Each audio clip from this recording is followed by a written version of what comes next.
Good morning. I'm Carlos Phillips, President and CEO at the Greenville Chamber. And I want to thank you for joining us this morning for our Community Matters series. We host these webinars each week to connect you with local, state, and national leaders. You can find past recordings as well as upcoming schedule at www.greenvillechamber.org. A couple of housekeeping items. Want to remind you to mute your microphones. We love dogs and we love family members, but we don't want to hear them on this call. So please make sure that your microphones are muted. And then second, I want to remind you and encourage you to submit your questions through our chat feature, which you can find at the bottom of your screen. Now, I was talking to our guest this morning, and I was telling him how excited I was to have him on today's Community Matters. And when I introduce him, I'm sure that you'll be as excited as I am. I am excited this morning to welcome my friend, Joe Erwin, to Community Matters. For those of you who don't know Joe, and I can't imagine that there's too many of you that don't, but Joe is president of Erwin Creates. He is chairman and lead owner of the Greenville Triumph SC, and he is co-founder and former president of national marketing agency, Erwin Penland. And those are just a few of his many accomplishments. Joe, thanks for being here today. Welcome to the show. My pleasure. Glad to be with you. Well, I'll tell you what, I'm glad that you're here too. And the topic that you're going to discuss today is so relevant to where we are right now in our community and with our economy. Businesses are trying to reopen right now. And in order to reopen effectively, businesses need customers and clients. And one way to get those customers and clients is to market effectively. So I know you have some do's and some very important don'ts for us this morning about how to effectively market your company and try to attract more customers during this challenging time. So Joe, have at it.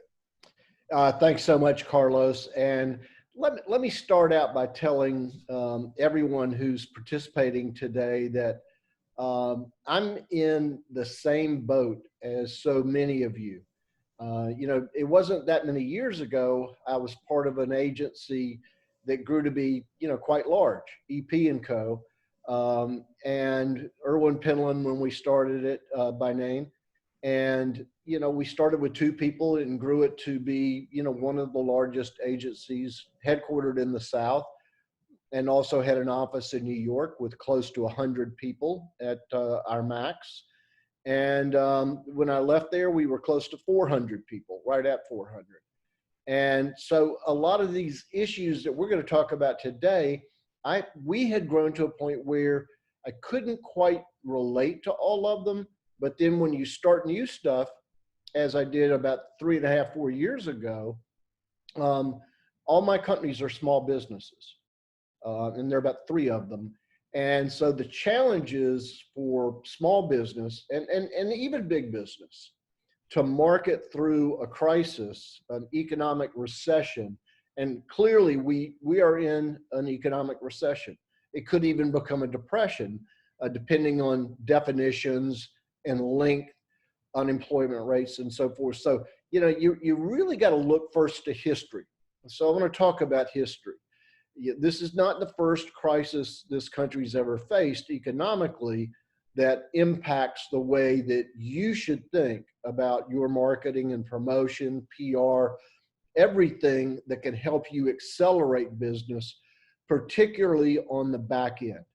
And I want to start by telling you there is significant research that I first began studying years ago from Stanford that talks about the firms that spend money, that maintain their advertising and promotion and everything related to advertising are the firms who win disproportionately coming in the back end of the recession and into an emerging economy. And this economy will emerge. We know this. When? We don't know. We don't know if it'll start trending up in a month or 2 or 6.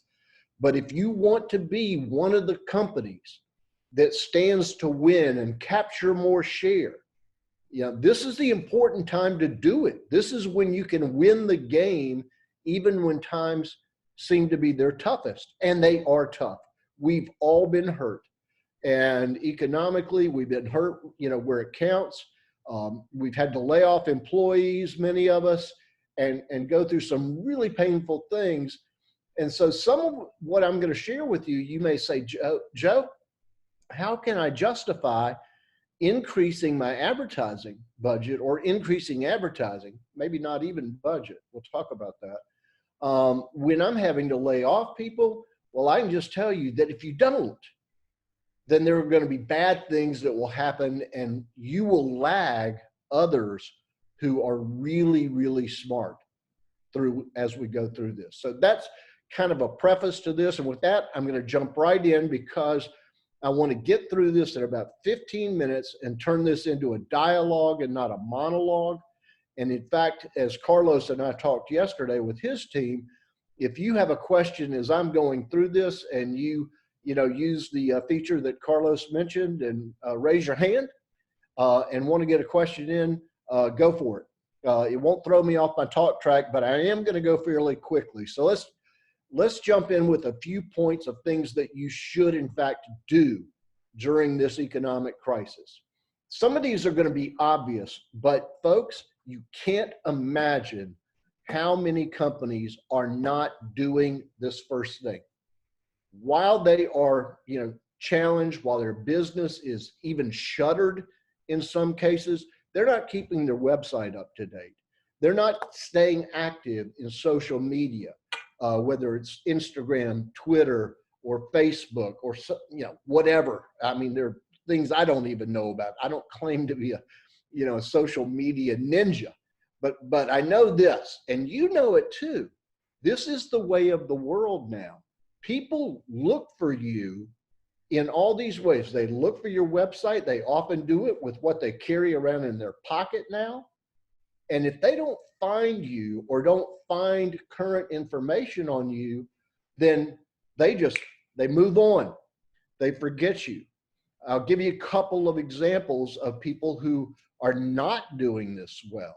And you're going to hear a lot of restaurant references because that's something we could all relate to. Now, there will be other businesses, travel and tourism, that we can touch on, and event management, and many, many others. But in the restaurant business, for example, I went looking for a favorite restaurant to see what is their plan for reopening. Couldn't find anything on their website. Couldn't find anything in social media. Couldn't find it's Facebook. A lot of people use Facebook in lieu of a website. Okay, that's fine.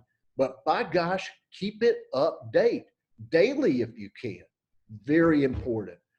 Number two, think hard about this situation from your customer's point of view. We all get kind of inward thinking. We're guilty of that. But right now, think more about your customers. What are they going through? What are they looking for? And then how can you address what their needs and wants, not just their needs, but their wants.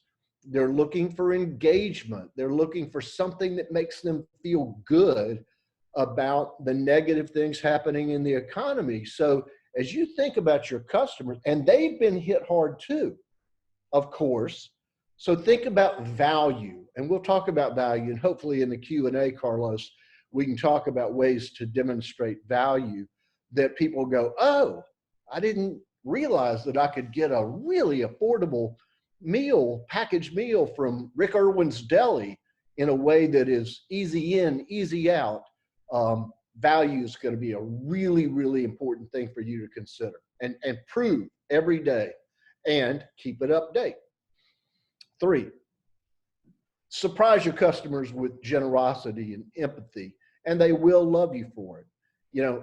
Right now, I mean, what are the wonders of this economy and this crisis that my wife and I talk about, and others here at my company, Endeavor, talk about, is how incredible people are, and how even as they're going through pain, they're realizing, many of them, if they're not touched by the health tragedy or the health tragedy of loved ones or friends, they realize, hey, wait a minute, things are mostly okay.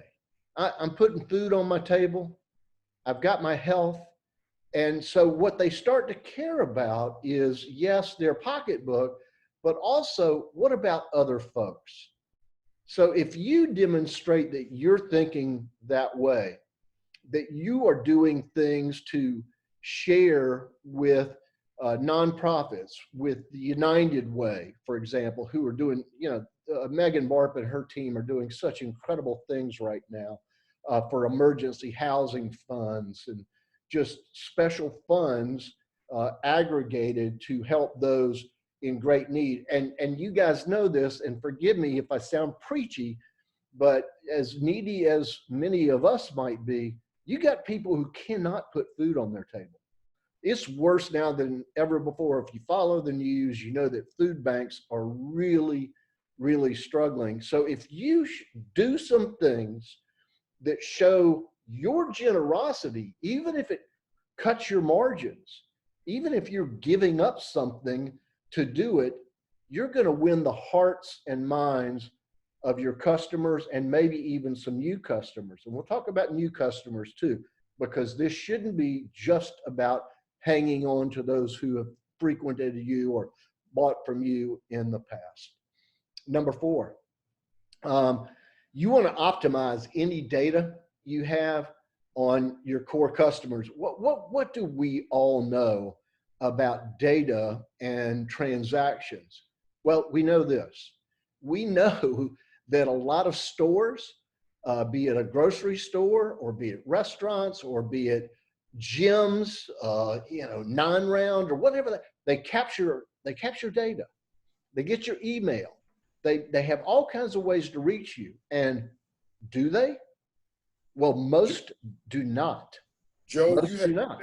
Joe, you had an example yesterday about a local restaurant that they're leveraging the data that they have and how it's impacted your dining experience. Yeah, this is a great one, you all, and I hope some of you see this, and I'm going to have a little fun with them, and I hope their owner, Richard Dubont, won't mind this, but Northampton Winery, wine store, and they have a restaurant attached to Northampton on Broad Street. Many of you know it.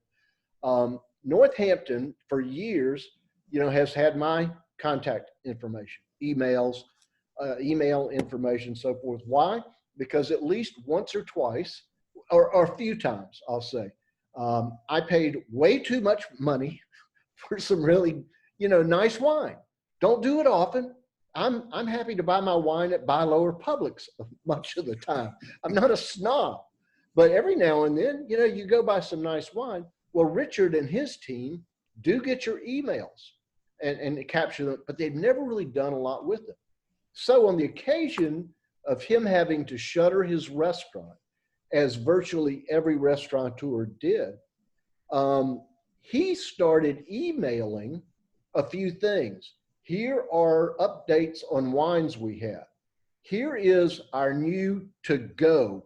Everything from an appetizer to an entree to a dessert, even a bottle of wine if you want to grab it, and you drive in, pick it up, ready to go.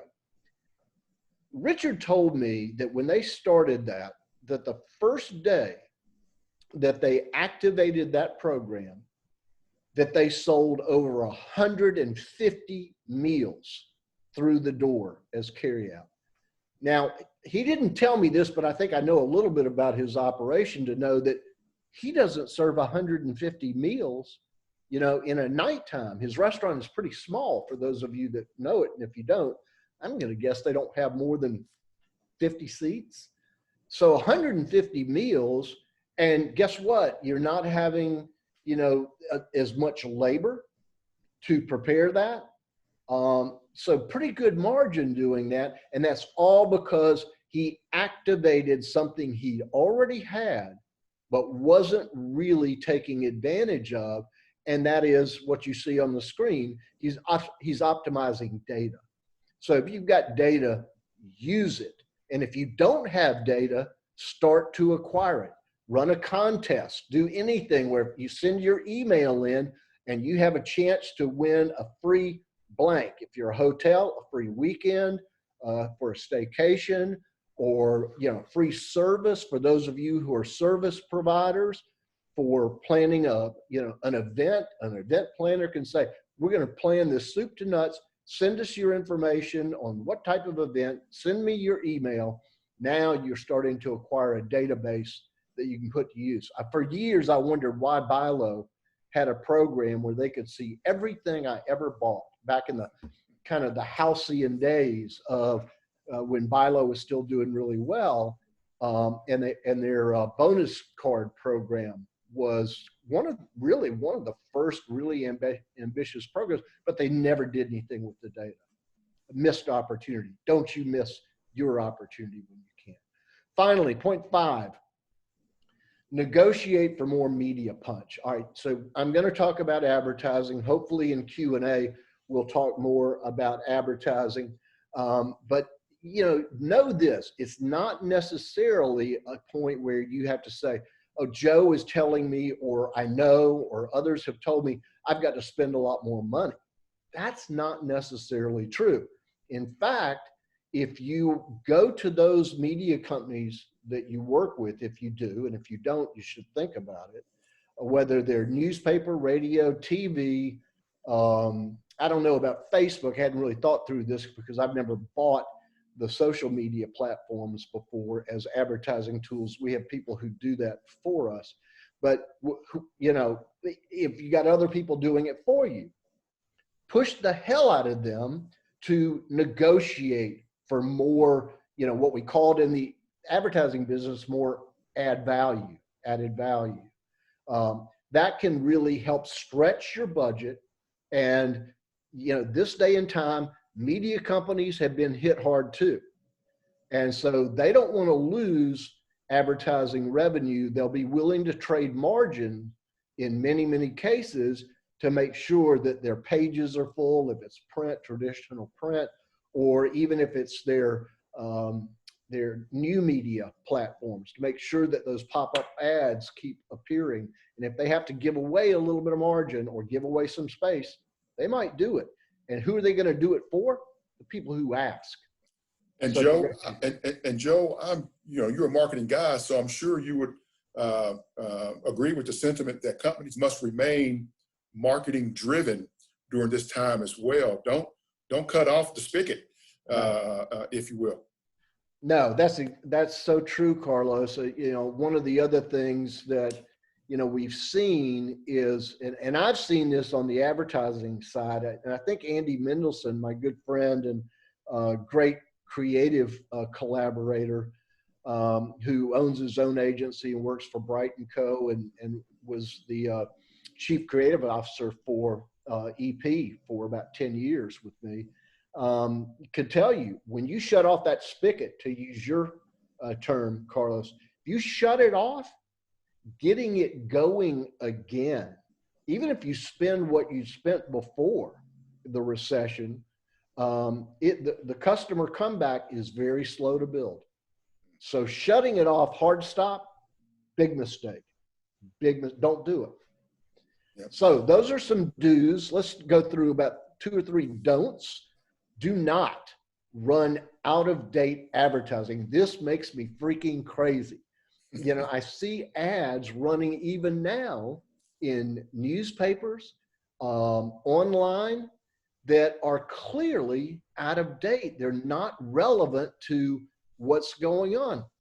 I'm not going to name names, but I saw a restaurant advertising, here's our lineup for this week, our specials. On Tuesday night, we've got band night. On Wednesday night, it's 2 for 1, wine in the bar. And on and on. They list the whole week of all these things they cannot possibly be doing because they haven't been open. Whereas instead, others have done a word that we ought to say a few times together, and you ought to be really internalizing this word. Others are pivoting. They immediately switch their advertising to things that talk about today. About, Rick Erwin is another great example of somebody who's being smart. I'm proud of my cousin because, I remember seeing a news story about his company. I think Rick has about 7 or 8 restaurants, or did, and having to lay off as much as 80% of his staff. Now, you talk about pain, but he quickly managed to pivot.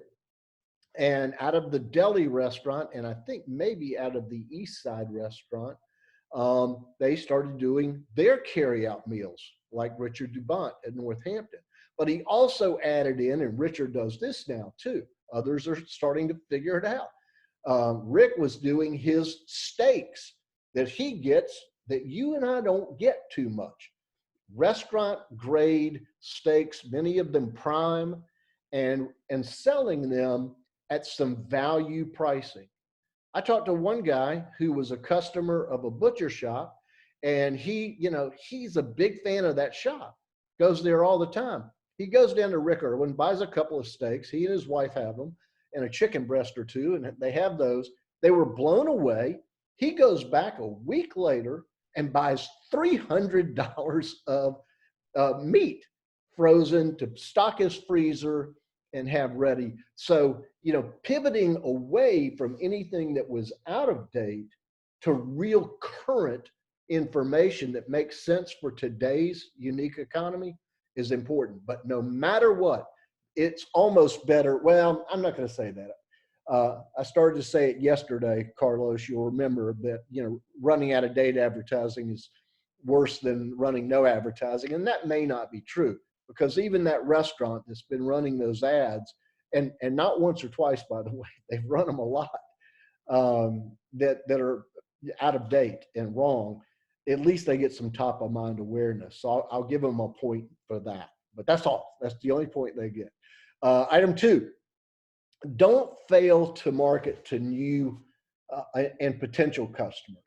We make a mistake if we think only that, hey, this really is about hanging on to our core customers.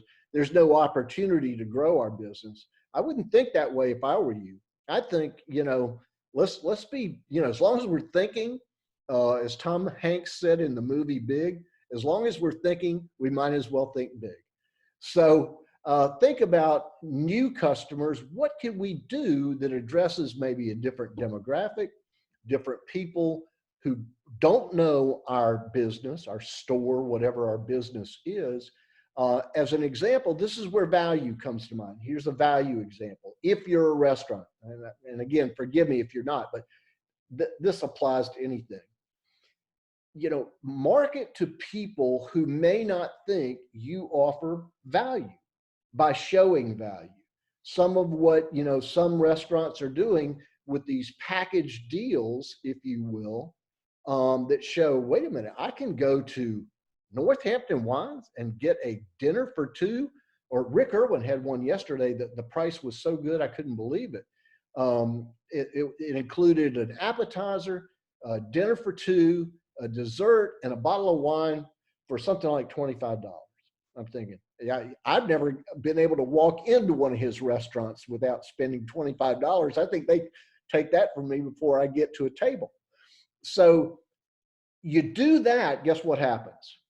You maybe get some people in a different demographic group, maybe some younger customers. Always a good thing to get younger customers, because they're going to be the next big, audience with money as their income starts to rise and mature in their business life or earning life, peak earning years.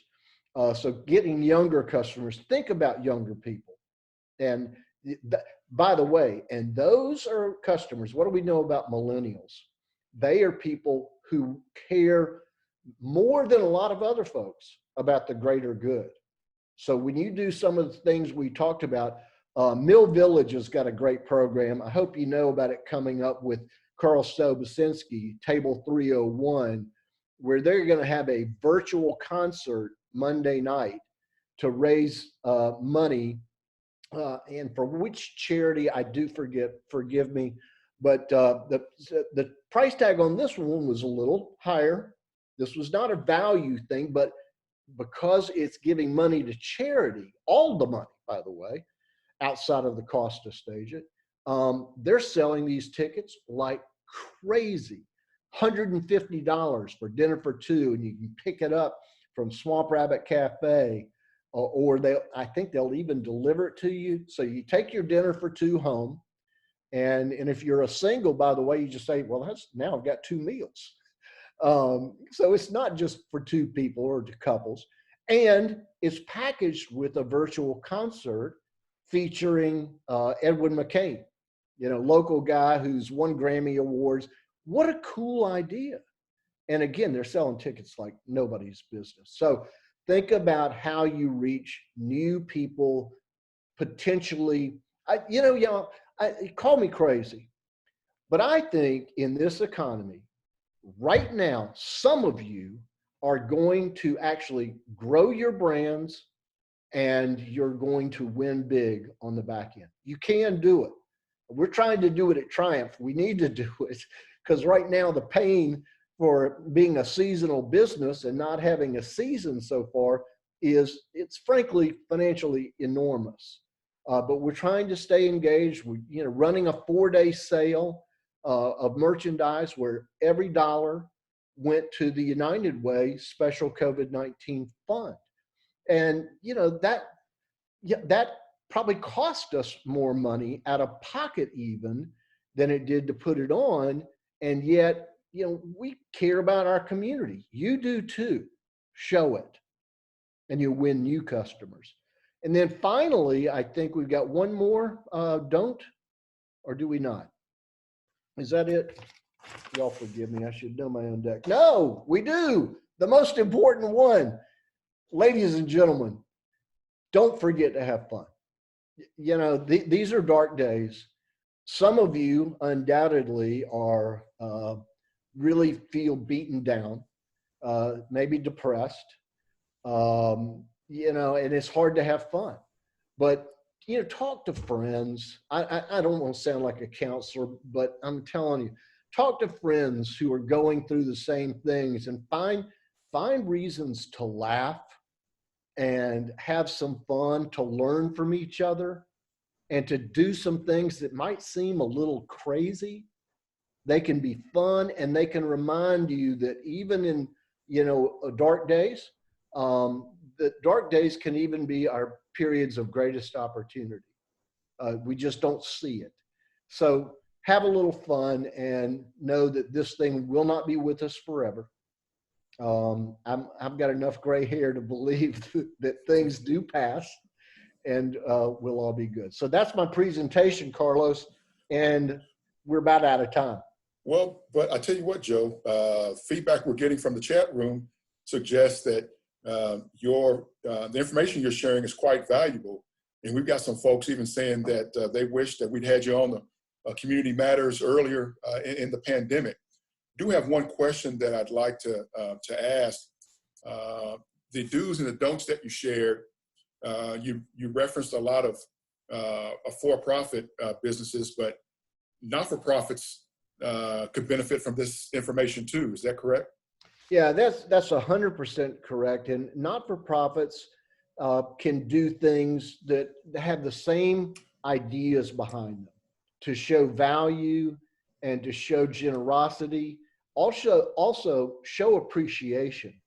We were talking yesterday, Carlos, about some examples of folks just reaching out and, thanking people for their business. You told the story, and I love it, about Hall's Chop House, about you going down there and having a burger or something, and they know who you are, and they've got your information, and they sent you a handwritten note. Well, handwritten notes are a lost art. We all know that. When you get them, you tend to go, this is really nice. And organizations that do those kind of things win. And I'll tell you, even before you had told me that story, Carlos, I remembered how a nonprofit board that I served on held a thank you thon years ago.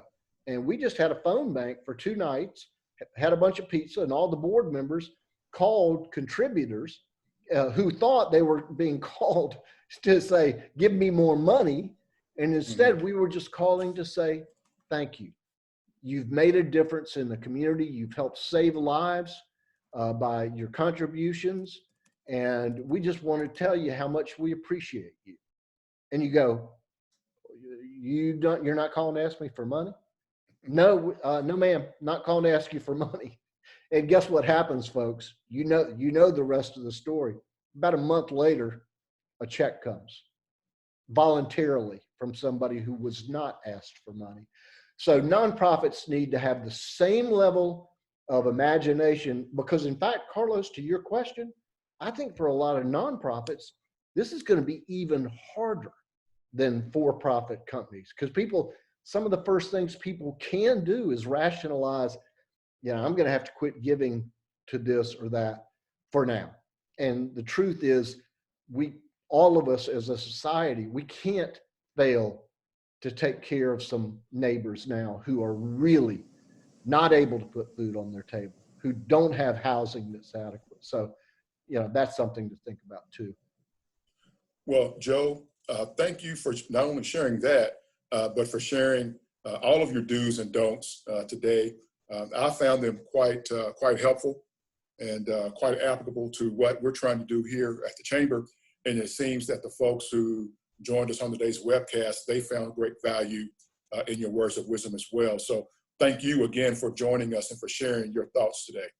As they say at Chick-fil-A, my pleasure. And which is another great way to just show it's not a no problem, because certainly this wasn't a problem. And let me close, Carlos, by saying I do regret that we didn't have time for questions because I see the chat has 18 hands in it. So I would love to just volunteer this and know that I'll do my best. If you send me an email and you have a question that we couldn't get on today, I'll do my best to get back to you. Include all your contact information, please, your cell number, and you send that to joe.erwin. Of course, that's Erwin with an E, as the slide says, joe.erwin at Erwin Creates, CREATES.com. So if you send me a note and you have a question, I promise I'll do my best to answer your question. If I don't know the answer, I'm an ad guy, so I'll just make up an answer. Well, look, Joe, that's a very generous offer. And I'm sure your inbox is going to be a bit larger than normal with that offer. But again, thank you. I want to thank all of our attendees who joined us today as well. A recording will be shared on the Greenville Chamber's website and sent to attendees along with a survey. Please take a moment to complete that survey. We use your feedback to improve future programs. So please complete that survey. And don't forget that this is part of an ongoing series. We hope that you will join us next week for an update from our hospitality and retail industry. Again, Joe, thank you. Thanks to all of our attendees. You all have a great day. Thank you.